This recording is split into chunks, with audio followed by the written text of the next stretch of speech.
Hey guys, welcome to another episode of The Vinyl Den, your channel for record collecting by record collectors. My name is Nick. I'm Ian. And today we're going to give a little love to some female artists because I don't think they get enough of it out there. But definitely not from us. So today we're going to talk about some of our favorite female artists. If you haven't done so yet, make sure you click on the link down below.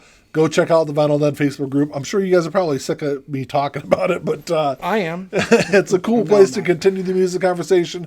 It's not just about vinyl records. We talk about everything music related in there, so it's a cool place to join. There's also a couple other links down there. There's one for the Vinyl Den merch page. We got t-shirts and sweatshirts on there. There's also a link for the Vinyl Den Patreon page.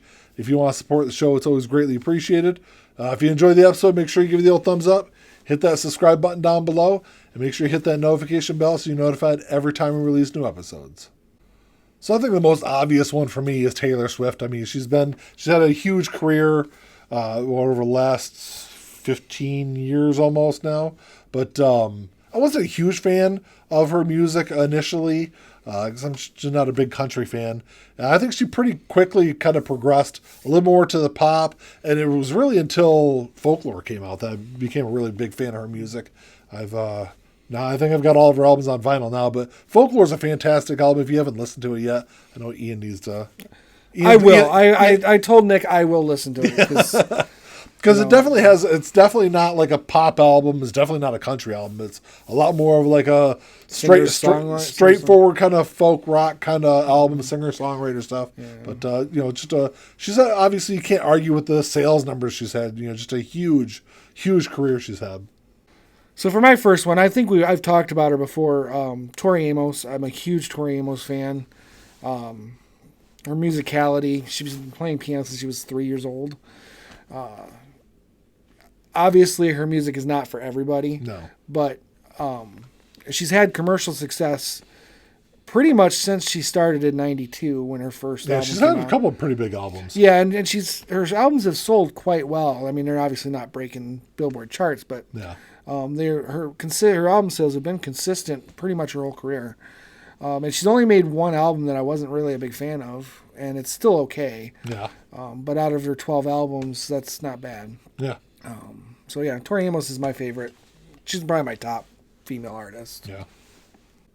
My last couple are definitely going to be very punk centric. I think it's just it's definitely my favorite kind of music. I think, but I guess you have got to go with the queen of punk rock, and that's Avril Lavigne. Ever since she broke onto the scene in the early 2000s, she's really been a trendsetter as far as female punk rock music goes, at least. And, even in 2021, she's still, she has a lot of success. She had a big hit with Mod Sun earlier this year. I know she just released a new single. I think she's working on a new album, too. Mm-hmm. But she just signed to a new deal with Travis Barker's label. So, okay. So she's, even like I said, almost 20 years later, she's still turning out great music. So, Well, I mean, I've never been a huge fan, but, I don't have any problem with her music. I like some of her songs from the early days. Yeah. I haven't heard any of her newer stuff. Yeah. And she's definitely, her music has evolved over the years. And, she had a couple albums where she went a little bit more pop punk. She's always been I hate the term pop punk anyway, but she's gone a little bit more pop, and then recently, recently she's kind of come back a little bit more to the punk side of it. So, just a fantastic artist, I think. So for my second one I'm going with Candace Knight. Now no one's probably going to know who she is. I didn't know who she was. Yeah. I guess I know who she is, but I don't think I've ever really listened to any of her music. Okay, so she is the lead singer of Blackmore's Night, which is Richie Blackmore's band, and she's also his wife. But the music is very non-commercial. It's what would you call it? I'd call it maybe like medieval rock, but a little bit more. That makes sense. At least from the album covers I've seen. Yeah, it's the type of stuff you'd almost kind of hear, I guess, at a Renaissance fair. But I like her voice a lot. You're not selling me on with that. No, that's what I said. It's not very commercial, but I've liked that kind of music in terms of having it kind of peppered through some of the 70s progressive music. No, absolutely. Yeah. I mean, even Led Zeppelin had some medieval elements to some of Absolutely. their songs. So it was always kind of peppered through stuff we like. But Ritchie Blackmore and Candace Knight together created Blackmore's Night and really kind of made it their thing. Yeah. And I've just always liked her voice, and I like that kind of music. And I mean, Ritchie Blackmore is one of the best guitarists in the world. Yeah. He's not the, but he's one of the best guitarists in the world. So That's definitely what I need to check out. yeah, I don't think you yet. would like most of it, but You never know. You never know until you listen to it. But I would give it a chance if you're, into kind of acoustic medieval rock with, I didn't even know that was a thing. I mean that's the only way I can really describe it.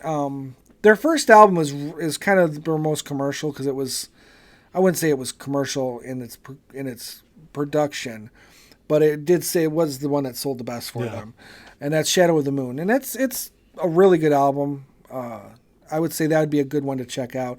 Fortunately, none of those early albums are on vinyl yet, so we'll have to see what happens. But like I said, I was kind of sticking with that punk mold. So my last favorite female artist, I guess it's two of them, and that is the Bombpops. Which, if you haven't checked out the Bombpops, if you are a fan of punk music, definitely check them out. They've been, I think, quietly doing some of the best punk rock of the last, 5-6 years easily. Fear Missing Out's a fantastic album, and then Death in Venice Beach, which came out right at the beginning of the pandemic last year. Both of those are absolutely fantastic albums, and it's just one that those two albums I play pretty regularly. They're just good, fun punk rock. It's very reminiscent of a lot of the late 90s, early 2000s punk rock that everyone knew and loved back then. So you're kind of continue on that tradition. so for my last one, I'm going to go a little bit more commercial with this one. I'm sure everybody's heard of her. No. I mean, and acoustic carnival rock or whatever you called it. Renaissance. Or medieval rock. Medieval. Okay. Whatever. I like what I like, and if you want to have me on the show, I'm going to talk about what I like. Hey, there's crazy things I like too. So. Yeah, I know. But this one, obviously, everyone's heard of her, Pat Benatar. Yeah. It's for her. It's her vocals. She's got a uniqueness to her voice that I think, and I don't want to sound sexist, but with a lot of female artists, not that they can't hit range, because women have extreme vocal range, but it doesn't always translate well into a rock setting. It definitely does with Pat Benatar. But it does with her, yeah. Stevie Nicks would be another one where that's a very... Well, that's another great one. Yeah, it's kind of going back and forth between the two. Yeah. I settled on Pat Benatar because it was an obvious but not so obvious choice. But yeah, I mean, no one can argue with her success. And like I said, I just like her voice. She's got a great voice. For a female artist, or for a female singer specifically, she's got a uniqueness to her voice, especially in those earlier albums that can't be beat. So that's Pat Benatar. By the way, is she in the Rock and Roll Hall of Fame yet? Nope. She needs to be. Yeah. I mean, I'm kind of surprised she's not. I mean, the 80s, that early 80s period, late 79 to 85, she really kind of dominated as far as she was kind of at the height of the female artists, rock artists and pop artists of the time, I think. Which I think off the top of my head, there's not a whole lot of them that are in the Rock and Roll Hall of Fame. Not that the Rock and Roll Hall of Fame really means anything. But. No, I mean it could have meant something. It doesn't. Yeah, by virtue of the way they've handled things and chosen their inductees. Yeah.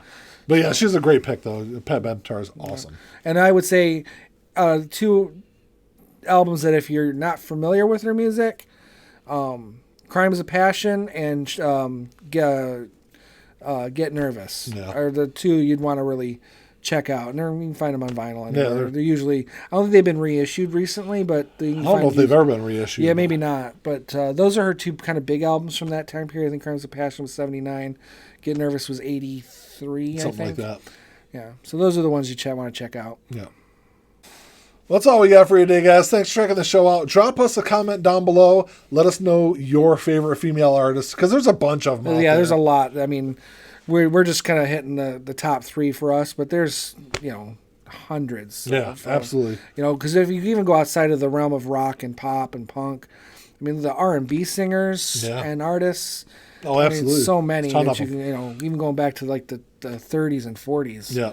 But, so let us know what you guys think. If you enjoyed the episode, make sure you give us the old thumbs up. Hit that subscribe button down below. Make sure you hit that notification bell. That's all we got. Until next time. Talk to y'all later. Keep on spinning. Peace.